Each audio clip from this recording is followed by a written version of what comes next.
As people begin to open their heart, can that chemical begin to elevate? 4 days, 50% change in the 120 people. Their IgA levels went up 50% in 4 days. Wow. That's your body's immune system is now upregulating genes that are making proteins and immunoglobulins and antibodies that you don't need a flu shot. In other words, your inner state is greater than your outer world.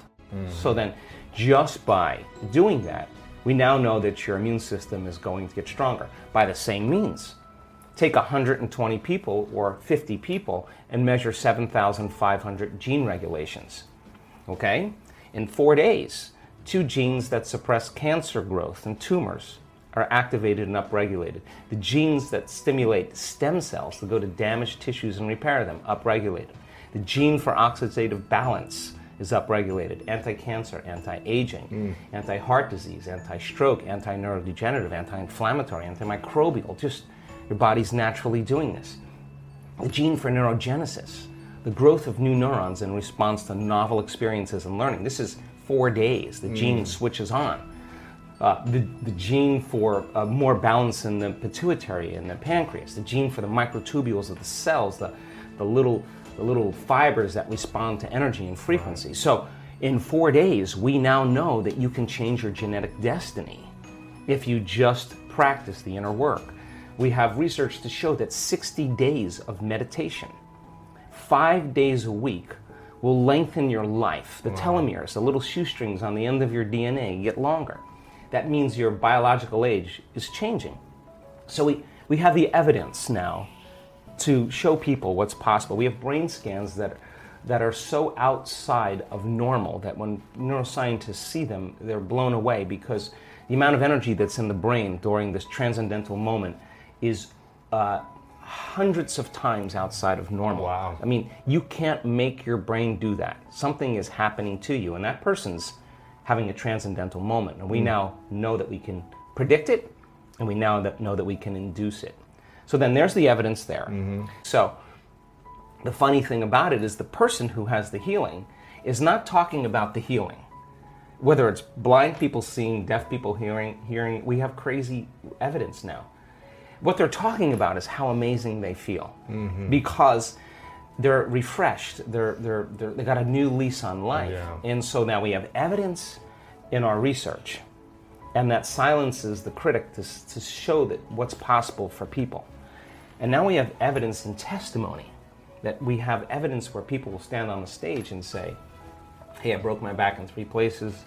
I haven't been able to stand up straight. I came into this event hunched over. I couldn't lay down.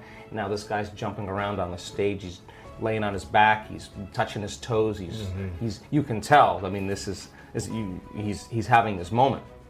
We changed somebody. Yeah. Someone with Parkinson's disease can't swallow, can't chew, can't blow her nose, can't stand up. One moment, the next thing you know, she's blowing her nose, chewing, swallowing. We changed her body, we changed her life, and we changed her future. And she doesn't look like a movie star, and she doesn't look like she's a vegetarian, and she doesn't look like she's buffed. She just looks like a normal person. Now the person in the audience who's watching that and looking at this person and seeing that they're no different than them, it just starts to cause them to think, if someone else can do it, I can do it. So you see the person with the stage 4 cancer that got the voodoo curse that they have 3 months to live. And now they have no evidence of cancer in their body, and they're standing on the stage telling that story, and somebody in the audience is checking her out going, I have the same condition, and if she can do it, I'm going to step right in that footprint, and I'm going to do it the way she did it. And all of a sudden, you start seeing this change in the community in a week-long event, because once there's a breakthrough, right? I mean, it's like a 4-minute mile. It's in the field, you know? But it's not only in the field, you're seeing evidence in 3-dimensional reality, and evidence is the loudest voice right now. And so people don't want to see talking heads. Anybody can see it on the internet. Information is readily available. What they want to see is evidence. And so when you have evidence in the scientific realm, and then you have evidence in a community of people, and you're not doing anything that's so extreme that excludes anybody. It's inclusive, and we're using science as the contemporary language of mysticism. It is science that's going to demystify the mystical.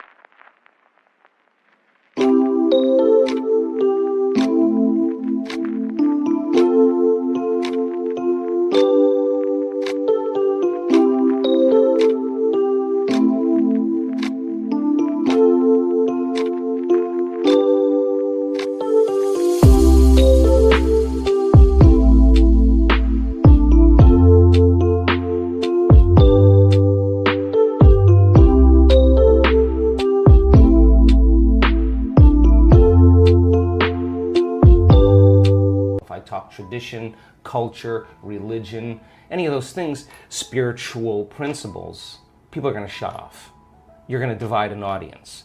But science creates community. Right. So by building a scientific model, I don't subscribe to any type of meditation, because I look at the evidence of what we've gathered in, let's see, by applying this formula, to what extent can we prove to human beings how powerful they really are? And I think that has become something that has mystified me, because when I see blind people seeing in our workshops, I have to tell you that I'm more surprised than anybody. I'm standing up there shaking my head, and we have great evidence. This, one woman was, she's a nurse, and one day she just wakes up and she's got a blind spot in her eye.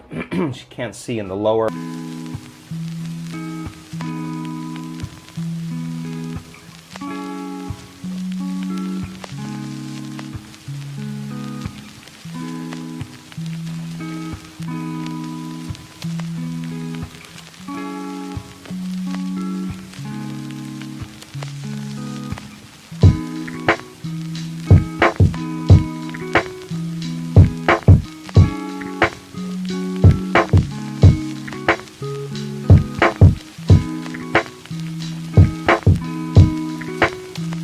Left-hand quadrant of both eyes, 6 o'clock to 9 o'clock. Wow. She's a nurse. She goes to see her colleagues. They do a scan, stroke on the optic nerve. Wow. And now she's legally blind. She can't drive her car. She runs her own company. She can't run her company. She can't type. She can't use the computer. She's compromised in a big way. Now with a stroke, you have 2 weeks really. That's the window. And if nerve cells are going to come back online, it's going to be those first 2 weeks. Wow. If they don't come back, the prognosis is live with it. Whether you have paralysis or whatever, that if a stroke causes brain damage in usually 2 to 3 weeks, you don't see much change. So they gave her the prognosis. You have to learn to accommodate and live with it. And so she wasn't satisfied with that answer, and she goes to one of her dear friends who's a physician. And the physician says, go check out the Dispenza guy. And she says, why don't you come with me? So they come to our event in Brighton in the UK was together. this within the 2 weeks, or was this later? Do you know? Oh, no, this is a year later. Wow. This is a year later. And so it's supposed to be irreversible at that point. And so she comes to the event, and she comes to the event for 2 reasons. To learn how to live with her handicap. That's the extent of what's possible And have in her more mind. peace. And, And then create a nonprofit to help people. Those were her 2 things. So somewhere in the middle of the event, it occurs to her that she could actually possibly heal her eyes. So she goes for it. She lays down after one of the meditations we lay down at the end, and all of a sudden, like in her head, she starts feeling this heat and this crackling sensation. Now, you have one of 2 options when something like this happens. You get scared. You get run scared. Away. It's the unknown. You contract, and your brain goes into high beta, and you disconnect. Something's wrong. I'm hurting something. Yeah, I'm having another stroke, whatever. Or you surrender and relax into it. Yeah, you go in. Yeah. And she let go, and she had the most incredible experience. She laid there for the longest time, opened her eyes, and she said it was like the lights came back on. She said, I could see completely. We sent her for a scan. The Monday morning after that week-long event, the scan that had the left lower quadrant on both eyes from 6 o'clock to 9 o'clock was black. The post-scan, there isn't one black spot anywhere on her eyes. Because she'd already done a scan a year prior. Yeah. She had the scan. So we'll give you the evidence, but that is not natural. Wow. That's not normal. But how do you explain that in conventional science? I mean, the truth is that we have incredibly powerful innate qualities for regeneration and healing once you hit that button. So then she stands in the audience and gives her testimony. Other people are going to begin to realize that they can heal from a stroke, and that's exactly what's happening. In other words, I can tell you without a doubt that if you're analyzing your life right now within some disturbing emotion, that 100% of the time you're going to make your brain worse. If you think about your life if you're stuck in an emotion, like you're frustrated, you're angry, you're fearful, resentful, and you're thinking within that emotional state. In other words, you can't think greater than how you feel. That means then you were thinking in the past, because those emotions are a record or residue of the past. So we see people in the process of change that are analyzing in duality or polarity. That kind of drives the brain into higher states of arousal and further away from true change. So we've done thousands and thousands and thousands of brain scans, and we now know that there's a formula to create greater brain coherence, greater brain efficiency, to make your brain work better. And when your brain works better, you work better. At the same time, it requires a clear intention and an elevated emotion to begin to change your energy and to change your life. And nobody changes until they change their energy, right?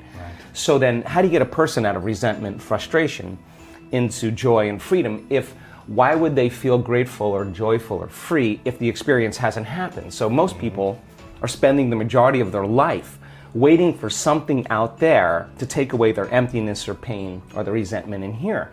Well, if they're waiting their whole life in separation or lack, then and we create reality, then the lack is driving certain thoughts, which is creating more separation and more lack. So teaching people then to begin to condition their body emotionally before the evidence takes place in their life is breaking a significant habit, right? Yes.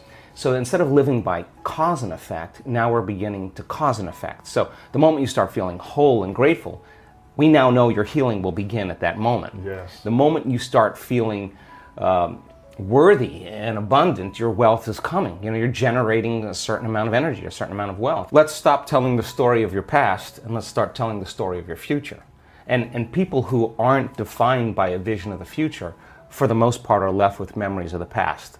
Your brain is a record of the past. It's an artifact of everything you've learned and experienced to this moment. So most people wake up in the morning and they start thinking about their problems. And those problems are memories that are tattooed in the brain that are associated to certain people and things at certain times and places. So the moment the person wakes up clean slate, they start thinking about their problems they're thinking in the past. If you believe your thoughts have something to do with your destiny, well, there's a possibility that your past is going to be your future. Every one of those problems has an emotion associated with it. So then the moment you start recalling the problem, you start feeling unhappy.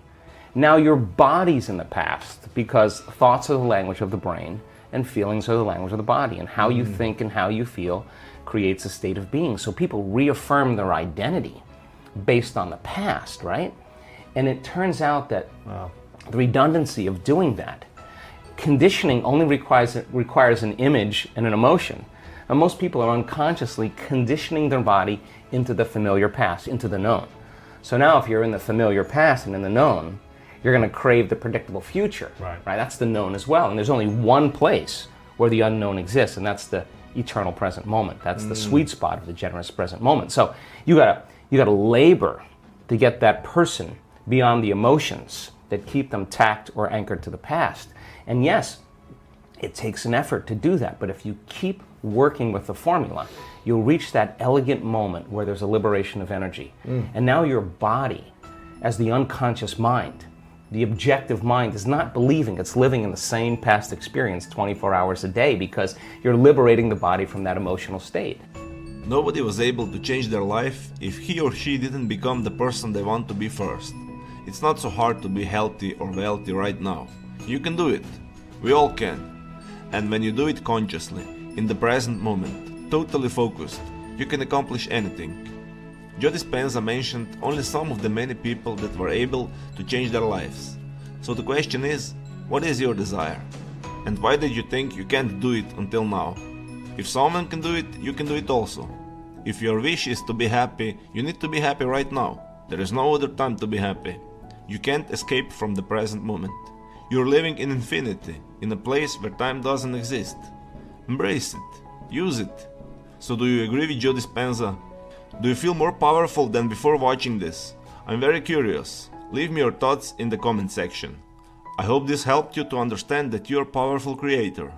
If you like this video and you want to see more videos like this, subscribe and don't miss them. Hit the bell button and you'll be notified when new video arrives. Have a great day.